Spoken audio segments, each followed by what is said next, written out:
So first of all, let's talk about the belt. So the belt is there to emphasize the brace more. Okay, so I talk about that in the tutorials. Like you've got the bar on your back, right? You breathe in like that, and you brace hard, right? So the goal is to think about forcing the air out against a trapped airway. Like that's what the brace is, right? So you're breathing in and you try and breathe out, but you cut the airway off and you keep that air in, and that causes that brace. The belt should be then tight enough that when you put it on, like for me with the lever belt, when I put mine on, it's kind of like flip it in, and then it's just like, oh, okay, we're ready to go. Like it should be fairly tight. It shouldn't be tight, so tight that when you're doing reps, that it's causing air restriction. Like I could have got 12, but I only did 8 because my belt was too tight. Like it shouldn't be that tight. It should be just before that part. You should be able to, like, it's like I missed out the 12 reps because I went for it and I just wasn't strong enough. So it's like that should be the reason, not because your belt was tight. So just before that is what ideally what you want.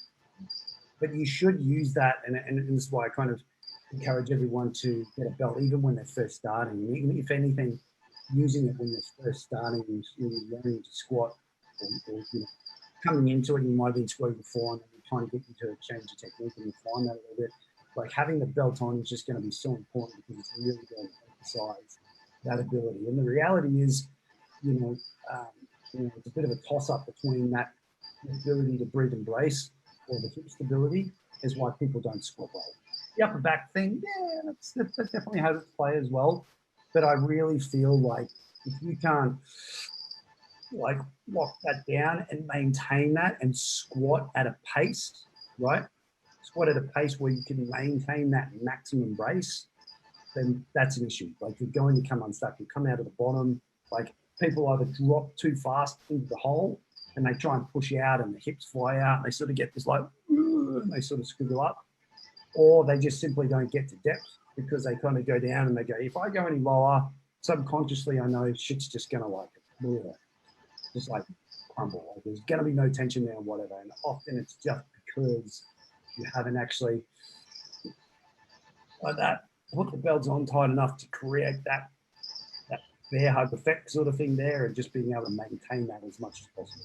So belt is super, super important before anything else. If you're not wearing one, you are doing yourself a disservice. And it's just not for squats. I think squats are the main one because you've got the actual loading, the weight of the bar pushing you down, compressing that, and that's keeping that tight.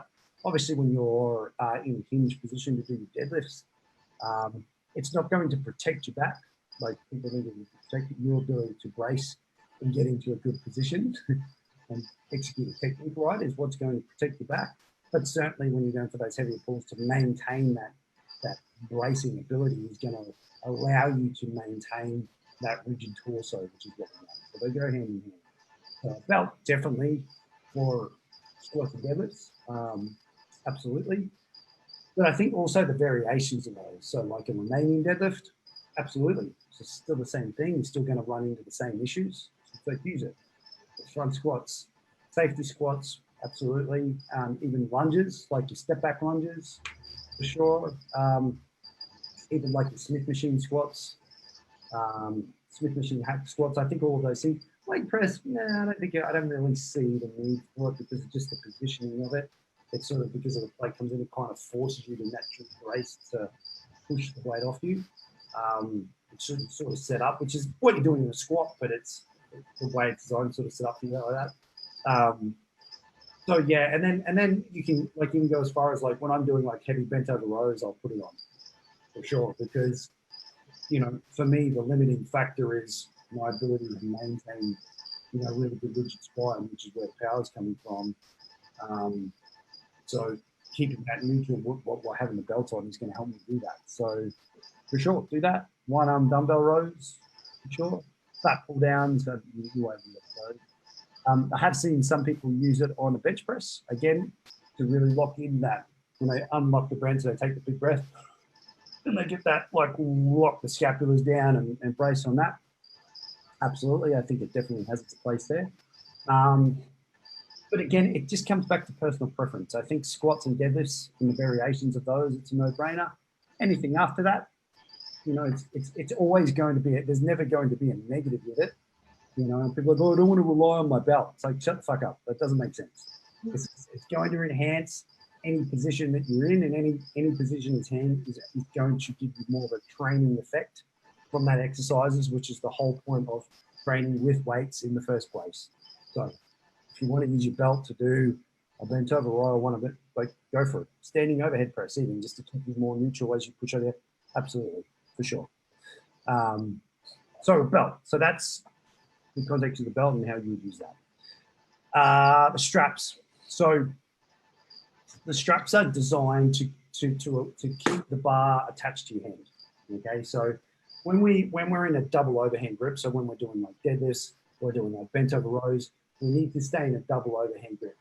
What happens is when you grab the bar, as you go to pull, because you're pulling that way, the bar will spin this way. So as you pull, if you're not strong enough to grip the bar, you're literally, the bar will like spin out of your hand. You just try to lift them, like, I can't lift them. Like, you probably could. It's just your ability to stop the bar spinning in your hand is the issue. So when you put the straps on, you loop it that way to stop the bar, and then you grip your hand over the strap, and then the spinning of the bar actually forces it tighter into your hand. Right. So that way, when you do your bent over rows, it's like, it's not the grip that's ever going to be the issue. It's just the lats, your back muscles failing, which is what we want. So I think for any pulling movement, lat pull downs, face pulls, bent over rows, then you've got your things like your deadlift variations, deadlifts, even your dumbbell step back lunges, anything where you've got to hold, you know, the bar for an extended period of time. It makes sense, because generally if you do have to hold it for an extended period of time, it's going to be your grip that fails first, because this is always going to be the weak link compared to like your back muscles, right? They're a lot bigger. So use it. I use my straps all the time. Like I did incline dumbbell curls yesterday. I just lay back and did the curls. I wrap my hands up on those, because it's like you're doing curls and it's like, oh my God, my arms are on fire. Somebody help me. I need the rest. And it's just like you're laying there like that. It's just like you don't want to have to fucking hold the dumbbells like while you're just kind of having a bit of a rest between the rep. It's like if you've got the straps on over the dumbbell, like you can just kind of hold it there. But in an incline dumbbell movement, because you're actually, the attribute of that movement is that you're actually starting from a massive stretch position, because you're lying back in on the incline. So when you hang your arm down, like your biceps at full stretch, you're trying to pull through that full stretch.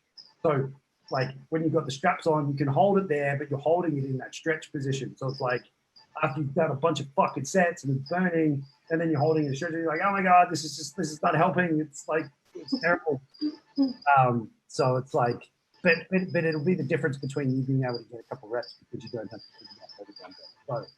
So that's when you would use your straps.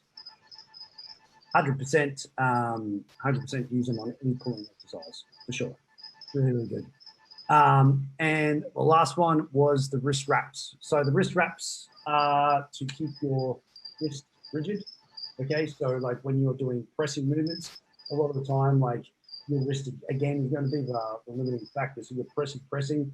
We don't want to let our wrist go into this position, right? It feels awful, right? You start to lose a lot of power in that particular point in pressing. So we want to maintain a rigid wrist like that.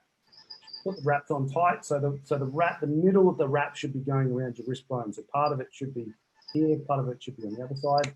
But you want to do it tight enough, not so your hand goes blue, but tight enough so you're getting very, very minimal movement out of it. So you can just maintain that rigid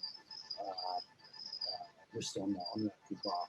So again, bench press variations, standing overhead press, dumbbells for sure. I actually like to use them when I do an easy bar barbell curl, because I actually put my wrist slightly bent and then put the wraps on really, really tight, and then hold the easy bar, so I'm constantly in like that scooped position when I'm doing it. Because again, as you start to fail, your wrists will bend that way. We don't want to knock that when we're doing curls. So that's really good. But also when you're doing your back squats, because obviously when you're here, if again, this will be how you actually set up under the bar, but you want to pull yourself under the bar, like you're trying to do a like behind the neck lat pull down. So you want to kind of get under the bar and pull those elbows together and then kind of lift the chest up so you're like in that position. If you do that poorly and you just kind of like scoop yourself under, you'll find yourself in that position there. Like that. So you see a lot of people squatting and their wrists are like super bent. And then as the set goes on, if they're not maintaining that upper back tightness, the bar will slip a little bit further down the back and it will torque the wrist more and more, which is not fun. All right. So a lot of that will have to do with how you're actually setting up onto the bar, but having the straps, the wrist wraps on at that point will certainly eliminate a lot of that tension. So again, for any squat variation, I think it'll be important. So I think, in my opinion, like those three things are kind of non-negotiables if you're serious about your lifting.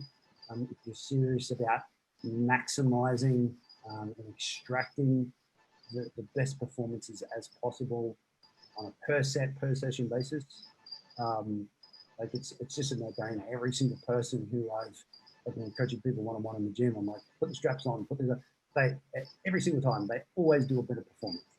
Like in any application, they always will because they're supported.